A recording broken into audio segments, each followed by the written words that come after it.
ఆ చిట్టి తల్లి ఎక్కడుందో ఏంటో, ఎలాంటి స్థితిలో ఉందో, ఏ పరిస్థితిలో ఉందో, ఎంత దినం స్థితిలో ఉందో, అసలు బ్రతికి ఉందా లేదా అని కూడా అర్థం కావట్లేదు. ఎక్కడున్నా చల్లగా కాపాడి ఇంటికి వచ్చేలా చేయి దేవుడా. హాయ్ ఆల్ ఆఫ్ యూ, నేను మీ రాజా అండి.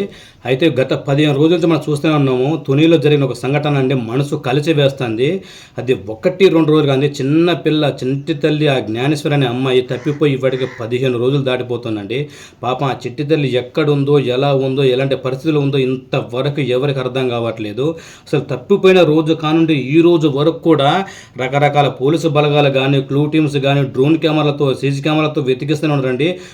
వనువు గాలిస్తున్నారు ఒక్క చోట మిస్ అవ్వకుండా. ఇంతవరకు పాప ఆచూకీ 1% కూడా దొరకలేదండి. అసలు పాప ఎక్కడుందో, ఎలా ఉందో, అసలు ప్రాణాలతో ఉందా లేదా అనే డౌటే అసలు అందరికీ డౌట్ వస్తుంది. చిన్నపిల్లలు ఒక్కప్పుడు తినకపోతే నీరసం వచ్చి పడిపోతారండి. అలాంటిది ఇప్పటికి 15 రోజులు అవుతుంది, ఇంతవరకు పాప దొరకలేదు. పాప ఎక్కడుందో అర్థం కావట్లేదంటే పాప ఎలా ఉందో, ఏ పరిస్థితిలో ఉందో, ఎంత దినం స్థితిలో ఉందో, అసలు బ్రతికి ఉందా లేదా అని కూడా అర్థం కావట్లేదు. ఇంత దారుణ సిచ్యువేషన్లో అసలు ఇలాంటి పరిస్థితి ఎవ్వరికి రావద్దండి. నిజంగా పగోడుకు రావద్దు. ఎందుకంటే వాళ్ళ అమ్మ నాన్నల రోదన చూస్తుంటే అమ్మో అసలు మామూలు దారుణం కాదండి. చిన్నపిల్ల, ఆమె చిన్నపిల్లకి ఇంకో చిన్నపిల్ల ఆ చెల్లె కూడా ఉందండి. అయితే ఇక జరిగిన సంఘటన ఏంటంటే, వీళ్ళు తునిలో ఒక మారుమూల గ్రామాలు అంటే ఒక మామిడి తోటకి కాపలా ఉండే కాపలాదారులండి వీళ్ళ అమ్మ నాన్న. అయితే వాళ్ళు కొన్ని సంవత్సరాలుగా అదే మామిడి తోట కాపలా ఉంటున్నారు. అక్కడ ఈ విషయం ఏంటంటే, ప్రతిరోజు ఇప్పుడు వాళ్ళ అమ్మ కానీ నాన్న కానీ బయటికి వెళ్ళేటప్పుడు ఏంటంటే వెళ్తా ఉంటే వెనక నుంచి ఉరుక్కుంటే వెళ్ళేది, మళ్ళీ ఇంట్లోకి వచ్చేదంట. అలాగే బయటికి వెళ్ళిన ప్రతిసారి అలా చేసేదంట చిన్న పాప, అంటే జ్ఞానేశ్వరం చిన్న పాప. అయితే ఆ రోజు కూడా ఏం జరిగిందంటే, వాళ్ళ నాన్నగారితో బయటకు వెళ్తుంటే వెనక ఉరికిందంట. ఉరికేసరికి ఇక వీళ్ళు ఫ్యామిలీ కూడా ఇంట్లో వాళ్ళు ఏం చేశారు, పట్టించుకోలేదు. ఇంటనే ఆడుతూ ఉంటుంది కదా, పోయి తిరిగొస్తూనే ఉంటుంది కదా అని అనుకున్నారు, పట్టించుకోలేదు. అయితే కాసేపటికి ఎంత చూసినా బయట రావట్లేదు అని వాళ్ళ నాన్నగారికి ఫోన్ చేస్తే వాళ్ళ నాన్న చెప్పిండు, నాతో రాలేదు, నేను మామూలుగా సింగిల్గా వచ్చిన కదా, నాతో రాలేదు, మామూలుగా వెనక్కి వచ్చి మళ్ళీ ఇంటికి వచ్చి ఉంటుంది కదా అనుకున్నా, నేను కూడా చూడలేదు, నేను మామూలుగా నా పని మీద వచ్చేసి అని చెప్పిండట. అయితే ఆ ఈవినింగ్ వరకు ఎంత చూసినా పిల్ల కనపడలేదండి. ఆ రోజు నుంచి ఈ రోజు వరకు తప్పిపోయి 15 రోజులు దాడుతుందండి. ఇంకా పాప దొరకట్లేదు. అసలు ఆ చిట్టి తల్లి ఎక్కడుందో ఏంటో, ఎలాంటి స్థితిలో ఉందో దేవుడా, ఎక్కడున్నా చల్లగా కాపాడి ఇంటికి వచ్చేలా చేయి దేవుడా. అయితే ఇంకో విషయం ఏంటంటే, కొంతమంది ఇదే అదను చూసుకొని కొంతమంది యూట్యూబర్లు దొంగనా కొడుకులు రకరకాలుగా తమ్నెయిల్ పెట్టి క్రియేట్ చేసి వీడియోలు చేసుకుంటున్నాండి.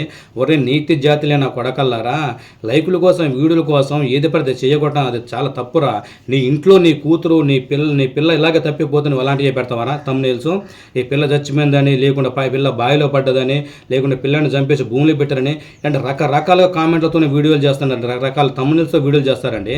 అరే మీరు నిజంగా మనిషికి పుట్టిన వాళ్ళతో ఇలా చేయర్రా? మీరు కడుపుకు అన్నం తింటున్నారా, ఇక్కడ పెంట తింటున్నారా? ఇది ఎంతవరకు కట్టరా మీరు ఇలా చేయటము? ఓ మనిషికి పుట్టినవాడు నా కొడుకు కూడా ఇలా చేయర్రా? ఎందుకురా మీరు అన్న మీద ఒక బతుకరా?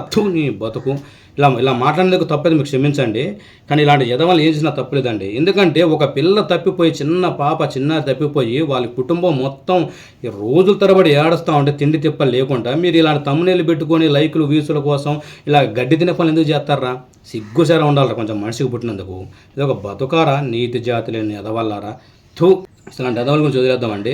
ఈ రోజు వరకు కూడా ఇంకా వనువు గాలిస్తూనే ఉన్నారు. అక్కడక్కడ బొమ్మలు పెట్టడం, ఇవి పెట్టడం అని మరి ఎవరు చేస్తున్నారంటే మనకేమో అర్థం కావట్లేదండి. కొన్ని చోట్ల క్షుద్ర పూజలు కూడా కనిపించిన పరిస్థితులు మనం చూస్తూనే ఉన్నాము. కానీ ఎంతవరకు కరెక్ట్ కాదు. కానీ అయితే పాప గురించి అయితే గాలించని ప్లేస్లు అంటే చెరువులు, పుట్టలు, చేన్లు, గీన్లు మొత్తం 15 రోజులు గాలిస్తూనే ఉన్నారండి. గాలిచ్చటం జరుగుతూ ఉంది. పోలీసులు బలగాలు దింపారు. క్లూ టీమ్స్ పక్కన ఏదో చెరువు ఉంటే చెరువులో మొత్తం ఈదలు కూడా చూపించారు. వనువు పోకుండా డ్రోన్ కెమెరాలతోని వనువు పరీక్షిస్తున్నారండి. కానీ పాప ఆచూకీ మాత్రం ఇంతవరకు ఎక్కడ దొరకట్లేదు. కానీ పాప ఎలా ఉందో, ఎలాంటి స్థితిలో ఉందో, ఎలాంటి పరిస్థితిలో ఉందో అసలు దేవుడికి అర్థం కావట్లేదు. మనందరం చేయాల్సింది ఒకటేనండి, పాప ఎక్కడున్నా క్షేమంగా ఉండాలి, క్షేమంగా ఇంటికి తిరిగి రావాలని మనందరం మనస్ఫూర్తిగా కోరుకుందామండి. అంత మించి మనం చేసేది ఏం లేదండి. క్షేమంగా తిరుగుతూ అంతే చాలు. కానీ ఇన్ని రోజులు ఉన్నదంటే అసలుకి నిజంగా బతుకున్నదా లేదా, ఏం జరిగి ఉంటుంది, ఎవరైనా కిడ్నాప్ చేశారా, లేకుంటే ఎవరైనా చంపేటన్నా పడేశారా, అసలు ఏమి తెలియట్లేదండి. ఎందుకంటే ఇన్ని రోజులు అవుతున్నా దొరకట్లేదంటే మరి ఏం జరిగిందో అర్థం. వాళ్ళ ఫ్యామిలీ నుంచి అయినా చేశారా, లేకుంటే వాళ్ళకి పగలున్నాయి ఏమున్నాయి, ఏది చూసినా కానీ ఏం అర్థం కావట్లేదండి. కానీ ఏం జరుగుద్దో ఏంటో మనం ఎదురు చూస్తూనే ఉండాలి. కానీ అలాంటి సిచ్యువేషన్ ఎవరికి రావద్దు. ఎందుకంటే వాళ్ళ ఫ్యామిలీ రోదన చూస్తుంటే వర్ణాతీతం అండి. బాబోయ్ అలాంటి పరిస్థితి పగొడుకు రావద్దు. పాప ఎక్కడున్నా క్షేమంగా ఎన్ని రోజులైనా కానీ క్షేమంగా ఇంటికి తిరిగి రావాలని మనం అందరం మనస్ఫూర్తిగా కోరుకుందామండి. ఓకేనా? నేను చెప్పింది మీకు నిజంగా వీడియో మీకు నచ్చితే ఈ వీడియోని లైక్ చేసి నా ఛానల్ సబ్స్క్రైబ్ చేసుకుని నాకు కొంచెం సపోర్ట్ చేయండి. ఇలాంటి మంచి మంచి వీడియోలతో మేము ముందుకు వస్తూ ఉంటాను. సరేనా అండి? Love you all.